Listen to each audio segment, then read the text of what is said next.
दोस्तों जय माता दी।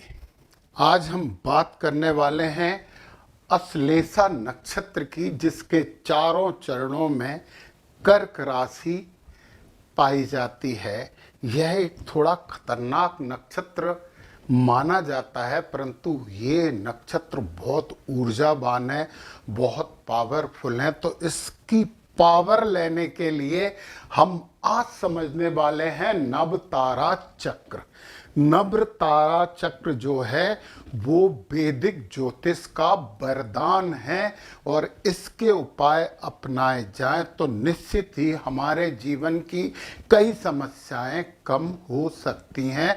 प्रश्न मत उठाइए, जब आपका कोई ग्रह ये 1, 2, 4, 6, 8, 9 में होता है, नक्षत्र में होता है, तो आपको शुभ फल देता है। परंतु यदि कुंडली में वह किसी बुरे घर में बैठा है या बुरे संबंध से बैठा है, तो हमें ग्रह का भी इलाज करना चाहिए, उपाय करना चाहिए, और उपाय वैदिक उपाय होने चाहिए। तो नवतारा चक्र मतलब पूरे 27 नक्षत्रों को इन 9 भागों में बांट दिया है। सब में 3-3 नक्षत्र होते हैं, 3-3 तारे होते हैं। सबसे पहले जन्म तारा, जो आपकी ऊर्जा बढ़ाता है, ऊर्जा की बात करता है, आत्मबल की बात करता है, आपकी लाइफ है। अश्लेषा, ज्येष्ठा और रेवती, ये 3 नक्षत्र आपके लिए बहुत शुभ हैं। यदि आपने अश्लेषा नक्षत्र में जन्म लिया है, कर्क राशि वाले अति संवेदनशील जात को मेरी बात ध्यान से सुने। संपत्ति तारा संपत्ति के लिए, विपत्ति तारा समस्या है, इसका हम उपाय करेंगे। फिर क्षेम तारा सुख शांति और कल्याण के लिए है, हीलिंग वाला तारा है। प्रत्यारी तारा रोग देता है, शत्रु देता है, रुकावट देता है। साधक तारा आपका प्रतियोगिता परीक्षाओं में सफलता दिलवाता है, आपके व्यवसाय में बढ़ोतरी करवाता है, और आपके नौकरी में इंक्रीमेंट दिलवाता है। फिर बद तारा, ये सबसे खतरनाक तारा होता है। मित्र तारा और अति मित्र तारा सबसे अच्छा तारा होता है। यदि आप ये पूरे तारों के उपाय नहीं करके केवल इन दोनों के उपाय कर लो, तो भी आपकी आधी से ज्यादा समस्याएं तो हल हो जाएंगी। अब मैं यहाँ पे बात करता हूँ कि इस नवतारा चक्र का हम अपनी कुंडली के ग्रहों से शुभ फल प्राप्त करने के लिए कैसे उपयोग कर सकते हैं। अब आप ध्यान से सुनिए। आपका जन्म तारा, जिसमें चंद्रमा था आपके जन्म के समय, वो है अश्लेषा, ज्येष्ठा और रेवती। यदि चंद्रमा के अलावा दूसरा ग्रह भी इन तीनों में से कोई में हो, तो इन तीनों की सुविधा बढ़ाने के लिए इनके लिए हम थोड़े से मंत्र और पूजन पाठ कर लेंगे। तो अश्विनी में तो है, अश्लेषा में तो है ही। आप शंकर जी का सर्प के साथ फोटो घर में लगा लीजिए। फिर आप नाग केसर के वृक्ष की पूजा करिए। बिल्ली और नाग पंच वाला पक्षी आपके लिए बहुत शुभ होगा। ओम सर्पेभ्यो नमः, इस मंत्र का आप रोज 11 बार जप करना प्रारंभ कर दीजिए। और ये पौराणिक मंत्र है। इस मंत्र का यदि आप रोज 3 बार जप करते रहते हो, तो आपके लिए बहुत शुभ होगा, क्योंकि आपका जन्म तारा है, चंद्रमा इसी नक्षत्र का है। ये नक्षत्र आपके लिए फायदेमंद बन जाएगा। स्क्रीनशॉट ले लीजिए। और यदि इसके अलावा कोई ग्रह ज्येष्ठा नक्षत्र में हो, इसके अलावा SOS की बात है, तो आप खजूर के पेड़ की पूजन करिए। हिरण और चील का फोटो घर में लगाइए। ओम इंद्राय नमः का जप करिए। और ये है पौराणिक मंत्र। इस मंत्र का रोज 3 बार जप करिए। और यदि आपका कोई ग्रह, कुंडली का कोई ग्रह इस नक्षत्र में है, रेवती नक्षत्र में, मोती सीप का फोटो रखिए। और आपका महुआ, मोह वृक्ष की पूजन करिए। और हाथी का फोटो जरूर आप घर में लगाइए। ओम पूखड़े नमः का जप करिए। इन सब से आपका आत्मबल बढ़ेगा, ऊर्जा बढ़ेगी, जीवन शक्ति बढ़ेगी। करिए, जरूर करिए। और यदि कोई ग्रह इन नक्षत्र में होने के बावजूद अच्छा फल नहीं दे रहा है, तो आप उस ग्रह को मजबूत करने के लिए उस ग्रह के जो स्वामी देवता हैं उनकी पूजन पाठ भी करिए। निश्चित ही बहुत सी समस्याओं से आपको मुक्ति मिल जाएगी। दूसरा है संपत्ति तारा, धन दौलत सुख समृद्धि। तो अश्लेषा नक्षत्र वालों, ये 3 तारे हैं जो आपको धन लाभ और समृद्धि देंगे। नोट करिए, स्क्रीनशॉट लीजिए, नोट करिए, मघा, मूल और अश्विनी। और ऐसे में कोई आपका ग्रह इनमें से 3 में से किसी नक्षत्र में बैठा है तो वो धनदायक ग्रह है। तो उस ग्रह से और अच्छा धन प्राप्त करने के लिए, जैसे अश्विनी में बैठा है तो बसनाग पेड़ की पूजन करिए, घोड़े का फोटो लगाइए, हंस का फोटो भी आपके घर में होना चाहिए। यदि कोई ग्रह नक्षत्र में बैठा है, निश्चित ही धन धान में वृद्धि होगी, निश्चित ही होगी। और ओम अश्विनी कुमाराभ्याम नमः का जप करिए। और यदि सक्षम हो तो ये पौराणिक मंत्र 3 बार रोज कर लीजिए। अश्विनी कुमाराभ्याम नमः की कम से कम 11 बार जप रोज करिए। और गणेश जी की जितनी पूजा आराधना करोगे उतनी ज्यादा आपको सुविधा मिलेगी। और ऐसे में यदि कोई ग्रह आपका मघा में बैठा है, सिंहासन का फोटो लगा लीजिए, सिंहासन ला के रख लीजिए, बरगद के पेड़ की पूजन करिए, गरुड़ का फोटो लगाइए, गणेश जी चूहे पे विराजमान है ऐसा फोटो रख लीजिए। और जप है ओम पितृभ्यो नमः। पितरों का सम्मान करना बहुत जरूरी है। और यदि आपको और आनंद चाहिए और अधिक संपत्ति चाहिए तो ये है पौराणिक मंत्र। इस मंत्र का जप करिए तो आपको और अच्छा आनंद मिलेगा। और यदि आपके 9 ग्रह में से कोई ग्रह मूल नक्षत्र में बैठा है तो ये भी आपको संपत्ति देने वाला ग्रह है, तो इसे और शुभ कर लीजिए। राल के वृक्ष की पूजन करिए, कुत्ता और उल्लू इनके फोटो घर में जरूर लगाइए। तो उल्लू लक्ष्मी जी के साथ लगा लीजिए। ये पौराणिक मंत्र है, यदि आप जाप कर सकते हो तो 3 बार इसका जप करिए। और ये तो 11 बार करना ही है। ओम निरक्तये नमः। ये देवी है, राक्षसों की देवी है, परंतु आपके लिए सुख समृद्धि लेकर आएंगी। चलिए दोस्तों, अब हम बात करते हैं तीसरे नंबर के तारे की, विपत्त तारे की।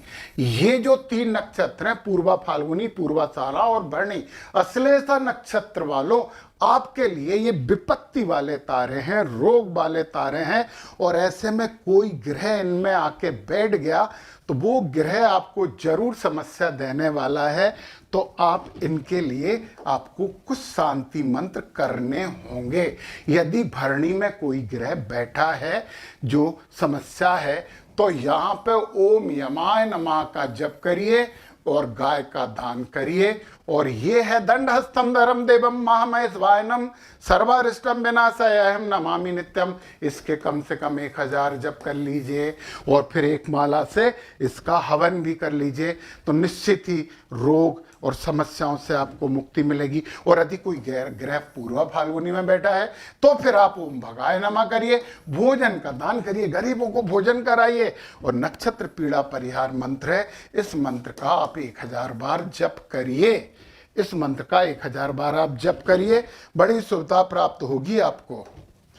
और पूर्वाषाढ़ा में बैठ गए तो मधुभ्यो नमः है, मोती का दान करना है। और ये है पीड़ा हटाने वाला मंत्र, और इसका भी कम से कम 1000 बार आप जप करिए। और जप करने के लिए जिस दिन ये नक्षत्र हो उसी दिन शुरू करिए। इसका कर रहे तो इस नक्षत्र वाले दिन शुरू करिए।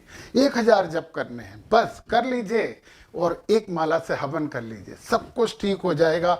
अब हम बात करते हैं हमारे नवतारा चक्र में चौथे नंबर। ये है हीलिंग वाला तारा, शांति देने वाला तारा, रोग मुक्ति वाला तारा, व्यापार में लगातार चल रहे हानि से लाभ देने वाला, नौकरी में विपत्तियां चल रही हैं, समस्याएं चल रही हैं, उनसे बचाने वाला तारा। और ये है उत्तरा फाल्गुनी, उत्तराषाढ़ा और कृतिका। तीनों में से यदि किसी में कोई ग्रह बैठा है तो आपको उस नक्षत्र का करना है, नहीं तो आप कृतिका तो जरूर करो। नहीं बैठा है तो कृतिका का करो, ऐसे इसमें नहीं बैठा है तो भरणी का करो, इसमें नहीं बैठा है तो अश्विनी करो। मतलब जो लास्ट में लिखे हैं ना उनका उपचार तो आपको जो चाहिए उसके आधार पर कहिए करना है। आपको संपत्ति चाहिए और इसमें कोई ग्रह तीनों में नहीं है तो अश्विनी का उपचार करिए। और यदि आपकी विपत्ति है, रोग विघ्न बाधा आ रही है और कोई ग्रह इन तीनों में नहीं बैठा है तो भरणी का उपचार करिए, मैंने बताया है। और अब हम छेम तारा की बात करें, इन तीनों में आपका कोई ग्रह नहीं बैठा है तो आप कृतिका का उपचार करिए। और यदि बैठा है तो फिर हम बताते हैं ना, तो कृतिका का तो करना ही है आपको किसी भी हालत में। तो अब देखिए जरा, कृतिका का तो करना ही है। बकरी और मोरनी का फोटो घर में लगाइए, गूलर के पेड़ की पूजन करिए, पौराणिक मंत्र का 3 बार जप करिए। नक्षत्र देवता मंत्र है ओम आग्नेय नमः। इस मंत्र को रोज 11 बार जपिए, स्क्रीनशॉट खींच लीजिए। और यदि मान लो उत्तरा फाल्गुनी में कोई ग्रह बैठ गया है तो उस ग्रह को और शुभ करने के लिए हमें क्या करना चाहिए, हमें श्वेत कनेर की पूजन करनी चाहिए। गाय का फोटो घर पे लगाएं। और एक बहुत महत्वपूर्ण बात यह है कि हंस का फोटो भी आपको लगाना है। ओम अरमणे नमः, इस मंत्र का रोज 11 बार आप जप कर लीजिए, निश्चित आपको बहुत शांति मिलेगी। और कोई ग्रह आपका उत्तराषाढ़ा नक्षत्र में बैठ गया है, विजय दिलवाएगा, ध्वज लगा लीजिए, अपने घर के ऊपर झंडा लगा लीजिए, कटहल के पेड़ की पूजन करिए और हाथी का फोटो लगाइए और बाज का फोटो लगाइए। परंतु जब कोई ग्रह बैठा है तब, नहीं तो आप बोलोगे फोटो ही फोटो लगाते रहे, ग्रह बैठा है तब, नो ही तो ग्रह हैं केवल। पौराणिक मंत्र ये है, इस मंत्र का आप 3 बार रोज जप करिए। और नहीं तो ओम विश्वेभ्यो देवेभ्यो नमः, इसका रोज 11 बार जप करना शुरू कर दीजिए। यदि कोई ग्रह उत्तराषाढ़ा नक्षत्र में बैठा है, इतनी सारी समस्याएं आपकी सॉल्व हो जाएंगी, हील होगा, मानसिक शांति मिलेगी। ये मानसिक शांति देने वाला तारा है नवतारा में। चलिए अब हम बात करते हैं प्रत्यारी तारा की। प्रत्यारी तारा रोग शत्रु रुकावट देता है। ये आपके लिए हस्त, श्रवण और रोहिणी, यदि इनमें से कहीं कोई ग्रह बैठ गया है तो वो ग्रह आपको समस्या दे रहा होगा।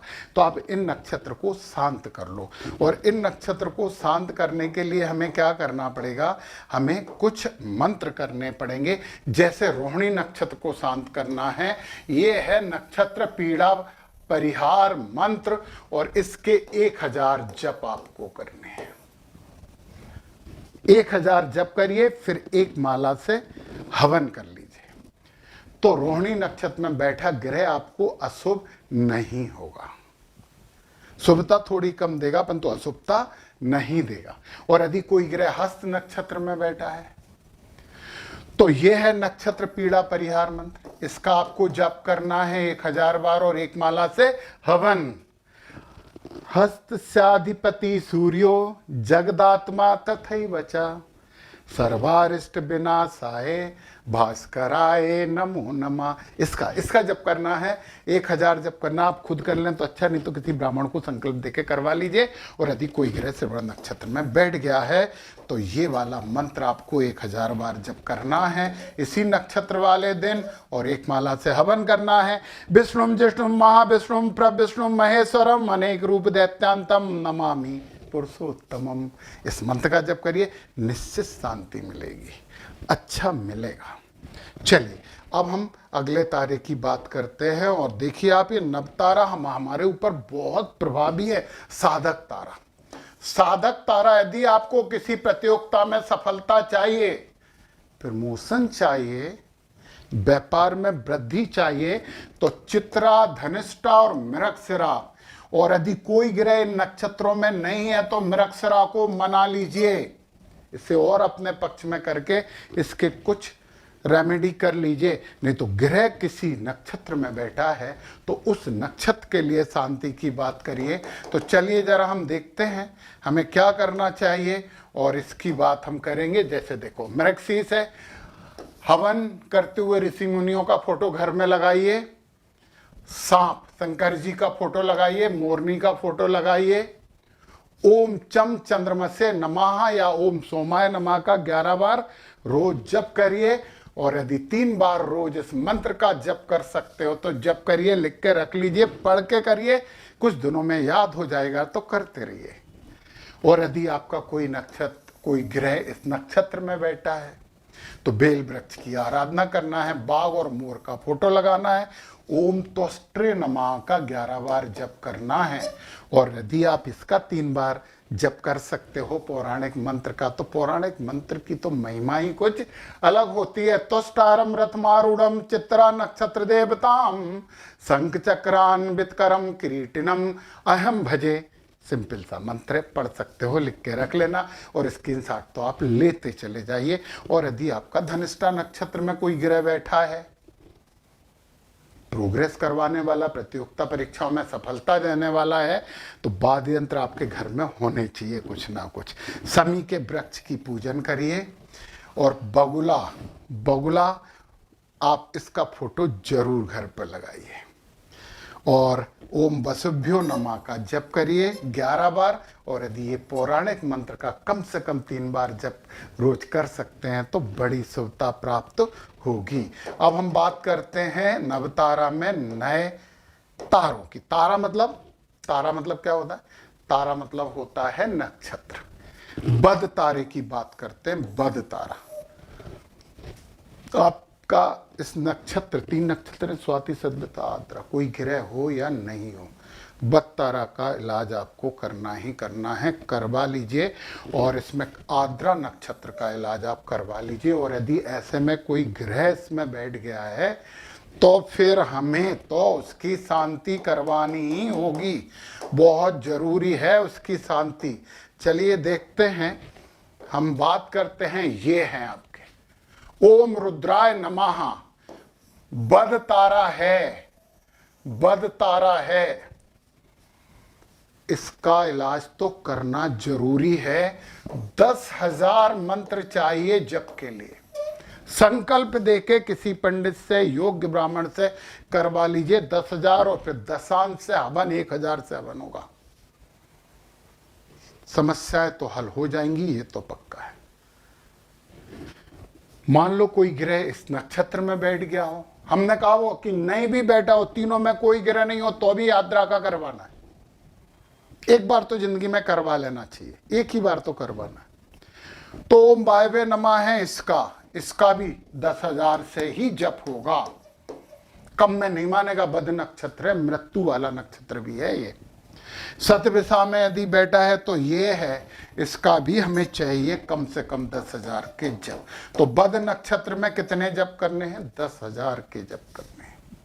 निश्चित आपको शांति मिलेगी, बहुत सी समस्याओं से मुक्ति मिल जाएगी। तो चलिए अब हम बात करते हैं मित्र नक्षत्र की। मित्र तारे जो हैं आपके, वो हैं विशाखा, पूर्वाषाढ़, पुनर्वसु। यदि कोई ग्रह इन नक्षत्रों में बैठा है तो उस नक्षत्र की शुभता के लिए केवल नक्षत्र नाम मंत्र पढ़ेंगे। नहीं तो पुनर्वसु के लिए पढ़ लो तो मित्रों की संख्या बढ़ जाएगी। तो देखते हैं जरा हम इसे मित्र नक्षत्र में। ये देखिए, केवल ओम आदित्याय नमः का जब शुरू कर दो, इसका कर सकते हो तो 3 बार करिए। यदि इसमें विशाखा में बैठा है, ओम इंद्राग्निभ्यम नमः का जप करिए। और आप बाघ और गरुड़ का फोटो लगा लीजिए, हंस और बिल्ली के फोटो इसमें लगा लीजिए पुनर्वसु में। और यदि इसमें बैठा है पूर्वा भाद्रपद, तो खंजर रख लीजिए घर में एक, ओम अजैकपदे नमः का जप करिए और सिंह और गरुड़ का फोटो घर में लगा लीजिए। तो मित्र नक्षत्र अच्छा हो जाएगा, शुभता प्राप्त होगी। अब जिसका हमें सबसे ज्यादा ध्यान देना है और वो है अति मित्र। मैं बोल रहा हूं दोस्तों, कोई भी ग्रह आपका इन नक्षत्रों में बैठा हो या नहीं बैठा हो तो भी आपको पुख्य नक्षत्र का इलाज तो नहीं करना, अपने पक्ष में करना है। और अनुराधा और उत्तरा भाद्रपद ये मित्र नक्षत्र हैं, ऐसे लोग आपके लिए हेल्पफुल होंगे। किसी से पार्टनरशिप करनी है तो आंख मीच के कर लीजिए, ये तो आपके अति मित्र होंगे, आपको लाभ तो देंगे। तो चलिए जरा हम अति मित्र तारे को अपने पक्ष में लेके आते हैं। और इस तारे को अपने पक्ष में लेके आने के लिए हमें क्या करना पड़ेगा? सबसे पहले स्क्रीनशॉट ले लीजिए। अति मित्र तारे के लिए ओम ब्रह्म बृहस्पते नमः एक माला, ये एक माला जरूर करिए। पौराणिक मंत्र 11 बार जरूर करिए।